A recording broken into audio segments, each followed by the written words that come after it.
In the name of Allah, the most gracious, the most merciful, welcome to Path of Light, a place where forgotten stories come alive, where ancient wisdom whispers into the present, and where the light of revelation guides us through the darkness of our own lives. Today we step into the golden deserts of Arabia, into a story that glitters with power, wisdom, miracles, and transformation. A story that has been preserved for centuries, not as a tale of history alone, but as a mirror for the soul. This is the story of a queen and a prophet, a throne and a letter, a test and a surrender. This is the story of Queen Bilqis and Prophet Solomon. Peace be upon him. Close your eyes for a moment and imagine the kingdom of Sheba, rolling valleys watered by rivers, gardens overflowing with fruit, palaces gleaming with gold. Merchants from across the world brought silks, spices, jewels, and treasures to its markets. Power, beauty, and wealth lay at every corner. It was a land that no traveler forgot, for its glory shone brighter than its sun. And upon its throne sat Bilqis, the Queen of Sheba. She was not only a ruler of power, but of intelligence and wisdom.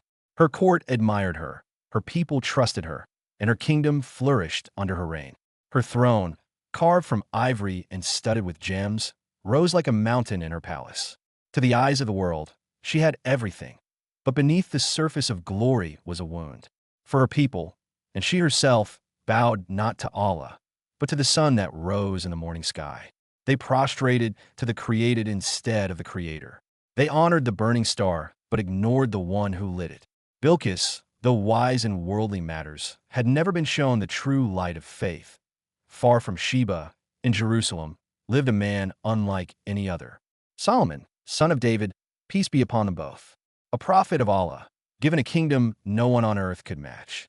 The winds carried him wherever he wished. The birds flew as his messengers. The animals, the jinn, the armies of the unseen, all served him by the command of Allah. Yet with all his power, Solomon's heart was anchored not in thrones or treasures, but in the worship of Allah, the One, the eternal point. One day, as he inspected his ranks of creatures, he noticed the absence of a tiny bird, the hoopoe. His discipline was strict, for even the smallest in his army had purpose. He declared that if the bird had no excuse, it would face punishment. But soon the hoopoe returned, panting, wings quivering from flight. And what it brought was not excuse, but revelation. The bird had flown far and wide, and it had seen something that stirred even its small heart. It had seen a land ruled by a woman, blessed with wealth, surrounded by armies, seated on a throne of wonder. But it had also seen something tragic. The people of Sheba, despite all their blessings, bowed to the sun. The queen herself, intelligent though she was, guided her nation into worshiping light instead of its maker. The hoopoe, a creature so small, could not bear the sight of such great misguidance. It carried this news to Solomon, and in that moment, the destiny of nations shifted. Solomon, guided by prophecy, did not seek to conquer, but to invite. He wrote a letter, short yet filled with power. A message not of man, but of God. In the name of Allah, the most gracious, the most merciful, do not rise in arrogance against me, but come to me in submission to Allah. The words were simple. No demand for gold, no plea for alliance, only an invitation to truth. The hoopoe carried this letter across the skies until it reached Sheba, landing in the court of the queen herself. Bilqis held the letter in her hands.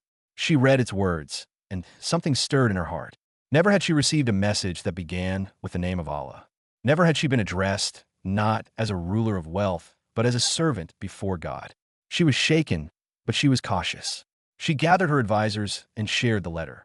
Her generals, proud and arrogant, were quick to respond. They spoke of armies and power, of swords and war. We are strong, O queen. If you command, we shall fight. But Bilqis, though misguided in faith, was wise in judgment. She knew the cost of war, the destruction it brought, the humiliation it carved into nations. She said, let us not rush. Let us test him. I will send him gifts, treasures from our vaults, gold and silver, jewels and ornaments.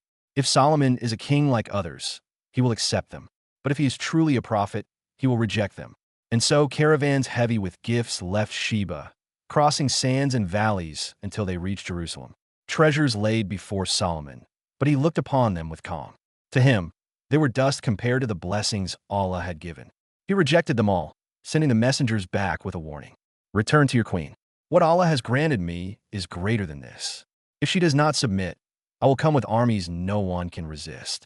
The messengers returned with trembling hearts. They told Bilqis what they had seen. A man who turned away from treasures, a king who could not be bought, a prophet whose power was beyond measure. And for the first time in her life, Bilqis felt the weight of truth pressing on her heart. She knew she had to see Solomon with her own eyes, and so she set forth, leaving her palace, her throne, her kingdom, journeying toward Jerusalem. The queen who once bowed to the sun was now walking toward the light of God. But Solomon, guided by Allah, prepared a sign for her. He turned to his assembly and asked, "Who will bring me her throne before she arrives?" A mighty jinn rose and said, "I will bring it before you rise from your seat." But another, a servant with knowledge from a book, said, "I will bring it before your glance returns to you." And in a blink, the throne of Sheba, massive and adorned with jewels, stood in the court of Solomon.